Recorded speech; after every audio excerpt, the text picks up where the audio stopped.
டாரடெக் Jose அனைவருக்கும் இனிய வணக்கம். நம்மளுடைய தமிழக அரசால் வெளியிட்டிருக்கக்கூடிய அந்த பாடநூல் கழகத்திலிருந்து, அதாவது தமிழக அரசினுடைய மையங்கொழி சொல்லகராதி, சரிங்களா? ஸோ இதில் பார்த்தீங்கன்னா ரகர வேறுபாடுகள், நகர வேறுபாடுகள்லாம் கொடுத்துருக்காங்க, சரிங்களா? இந்த மாதிரி விஷயங்கள்லாம் நமக்கு இன்னும் டைம் இருக்கு. ஸோ இதை கொஞ்சம் ஈஸியாக படிச்சிடலாம். ஒரு நாளைக்கு ஒரு 2 பக்கம் 3 பக்கம் அந்த மாதிரி படிக்க போகிறோம். அக்கறை அப்படின்னு என்ன அர்த்தம்? அக்கறையில் இருக்காங்க அப்படின்னா எதிர்கரை. அக்கறையில் இருக்கிறதுனா எதிர்கரையில் இருக்காங்க, அந்த கரை அப்படின்னு அர்த்தம். ஆ கூட்டல் கரை, அந்த கரை. சுட்டெழுத்துக்களை சொல்றது எதிர்கரை. நீர்நிலையினுடைய மறுகரை. இங்க பாருங்க, அளக்கரக்கரை காண்பான் அப்படின்னு சொல்லி இங்க ஒரு மேற்கோளாக கொடுத்துருக்காங்க. இந்த அக்கறைனா ஒருத்தர் மேல ரொம்ப அக்கறை அப்படின்னு சொல்லுவோம் இல்லையா? அவர் மேல இருக்கக்கூடிய ஒரு பற்று, அவர் மேல இருக்கக்கூடிய ஒரு கவலை, ஒரு ஈடுபாடு, ஒரு கருத்து, கவனம், ஊக்கம், சரிங்களா? அடுத்து அகனம் அப்படின்னு என்ன அர்த்தம்னா கனியாதது. அகனம்னா கனியாதது. இந்த மாதிரி புதிய வார்த்தைகளை நம்ம என்ன செஞ்சுக்கணும்னா ரொம்ப முக்கியமான ஸ்டேட்மெண்டா படிச்சுக்கணும். அகனம் அப்படின்னா கனியாதது, காயா இருக்கிறது. காயா இருக்கிறது பிளஸ் இலகு அப்படிங்கிற பொருளையும் என்ன செஞ்சிருக்கு அப்படின்னா வந்திருக்கு. அடுத்து பாருங்க, இந்த அகனம்லாம் நம்ம கேள்விப்பட்டதில்லை. அகனம் அப்படின்னா கணம் இல்லாதது, சரிங்களா? இங்க நல்லா இது ரெண்டுக்குள்ள வித்தியாசத்தை பாருங்க. அகனம் அப்படின்னா ஈஸியா இருக்கிறது, அதே மாதிரிதான் அகனம் அப்படின்னாலும் கணம் இல்லாம இருக்கிறது, சரிங்களா? பொறுமையின்மை, அதுல வந்து வெயிட் கிடையாது, ஈஸியா இருக்கு. கனியாதது அதாவது காயாவே இருக்கு அப்படின்னா அகனம். அடுத்து அகன் அப்படின்னு சொல்றாங்க. அகன் அப்படின்னா என்ன அர்த்தம்?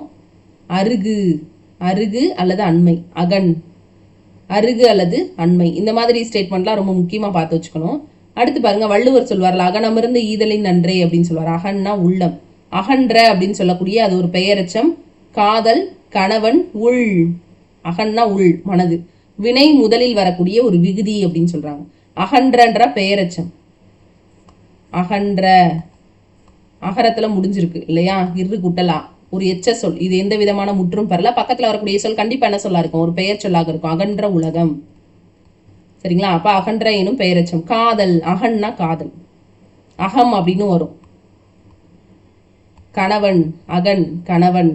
உள் வினை முதலில் வரக்கூடிய விகுதி. அடுத்து அங்கனம் அப்படின்றாங்க. அங்கனம் அப்படின்றது சிலப்பதிகாரத்துல அந்த வார்த்தை சொல்லியிருக்காங்க பாருங்க, அகன் அப்படின்ற வார்த்தைய. சிலம்பாற்ற அகன்றலை அப்படின்னு கொடுத்துருக்காங்க. அடுத்து அங்கனம் அப்படின்னு சொல்லும் போது பாத்தீங்கன்னா 2 தூண்களுக்கு நடுவில் இருக்கக்கூடிய இடம் அங்கனம். 2 தூண்களுக்கு நடுவில் இருக்கக்கூடிய இடம். அதே மாதிரி உள் அறை, 2 தூண்களுக்கு இருக்கு. அதே மாதிரி உள் அறை, உள்ள இருக்கக்கூடிய ரூம்.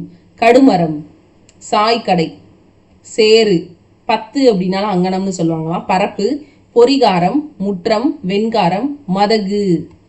மதகுனா என்ன சொல்லுவாங்க? கேணீரா? மதகு அப்படின்னா அந்த நீர் நிரம்பி இருக்கக்கூடிய அந்த இடத்தை தானே சொல்லுவாங்க, மதகு.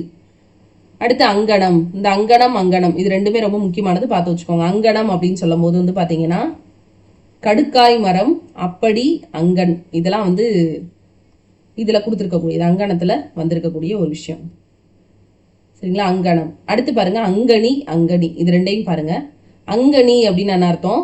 மலைமகள் அல்லது கற்றாழை. கற்றாழை இனிமே நீங்க சொல்லி பார்க்கும் போது அங்கனி அப்படின்னு 3 சொல்லிங்கள சொல்லணும். கற்றாழை, அங்கனி அப்படின்னா அதுவும் கற்றாழை தான், படரக்கூடிய ஒரு முச்செடி. அப்ப இதை என்ன சொல்லுவோம்? மலைமகள்னு சொல்லலாமா? அந்த அங்கனி வந்து மலைமகள், இந்த அணி வந்து கற்றாழை படரும் முச்செடி. அச்சானம் அப்படின்றாங்க. அச்சானம், அச்சானம்னா என்ன அர்த்தம்? அக்கணம், சரிங்களா? அந்த நேரம் அச்சனம். நம்ம கணம்னா தானே நேரம்னு சொல்லுவாங்க, ஜனத்தை சொல்றாங்க பாருங்க. அடுத்து அச்சனம்ன்றது 2 சொல்லி நகரம். நெய்வார் கருவி வகைகள்ல ஒண்ணுதான் என்னது அப்படின்னா அச்சனம். அச்சனம் நெய்கிறாங்கல்ல, அவங்க வச்சிருக்கக்கூடிய கருவி வகைகள்ல ஒண்ணுதான் அச்சனம். அதே மாதிரி வெள்ளூலி, வெள்ளை பூண்டு, அதுக்கு இன்னொரு பேர் என்னது? அச்சானம். ஸோ அப்ப வெள்ளைப்பூட பார்த்தா உங்களுக்கு என்ன வரணும்? அச்சானம் ஞாபகம் வரணும். அதே மாதிரி கற்றாழையை பார்த்தா அங்கனி ஞாபகம் வரணும். நல்லா ஞாபகம் வச்சுக்கோங்க. இப்படிதான் நீங்க ஞாபகம் வச்சு படிக்க முடியும், வேற வழி இல்லை. அடிமனை அப்படின்றாங்க. அடிமனை அப்படின்னா அடிப்படை, அடிமனை தட்டு. படகினுடைய உட்பலகை. அடிமனைன்றது படகினுடைய, நம்ம வந்து சொல்லுவாங்கல்ல படகுல வந்துட்டு எறா, அடிமரம், பருமெல்லாம் சொல்லுவாங்க, அது. அதுக்கப்புறம் வண்டிக்குள்ள பொறுத்திருக்கக்கூடிய பலகை, சரிங்களா? அடுத்து பாருங்க, அடிமனை. இந்த அடிமனை, இந்த அடிமனை ரெண்டையும் ஞாபகம் வச்சுக்கோங்க. மனை அப்படின்னால என்ன அர்த்தம்? கட்டிடத்தினுடைய முதன்மை சுவர், மன வைக்கிறாங்கன்னு சொல்லுவாங்க, சுற்றுச்சுவர். அடுத்து அண், இது 2 பாருங்க. இந்த அண் அப்படின்றது மேல் அப்படின்னு அர்த்தம். ரொம்ப முக்கியமான வேர்டு, இதெல்லாம் கேள்விப்படாத ஒரு வேர்டு, இதெல்லாம் ரொம்ப ஆச்சரியம் கலந்த ஒரு விஷயமா படிங்க. அண் அப்படின்னா மேல். வேட்டை நாயினுடைய அந்த கயிறு, அன். தடியல் வெட்டிய வரை, தடியில் வெட்டிய வரை கம்பு மேற்பக்கம், இது எல்லாத்தையும் அண்ணுன்னு சொல்லுவோம். மேலனாலே அன். இந்த அண்ணுக்கு என்ன பேரு? ஆண்பால் வினை விகுதி. வந்தனன், வந்தான் அப்படின்னு சொல்றது. தன்மை ஒரு விகுதி, அவன் அப்படின்னு சொல்லுவோம் இல்லையா? தன்மையில ஒருமை விகுதி, ஆண்பால் பெயர் விகுதி. ஆண்பால் வினையால் அணையும் பெயர் விகுதி, சாரியை அப்படின்லாம் சொல்றாங்க. அடுத்தது பாருங்க அன்னம்.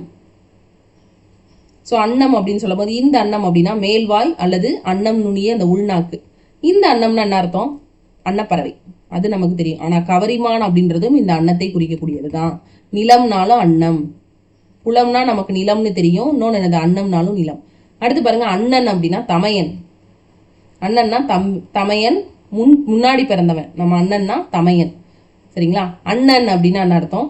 அப்படிப்பட்டவன், சரிங்களா? அப்படிப்பட்டவன், சரிங்களா? அடுத்து அண்ணல் அப்படின்னா என்ன அர்த்தம்? அண்ணல்னா அண்ணன் அல்லது தலைவன், பெரியோன்.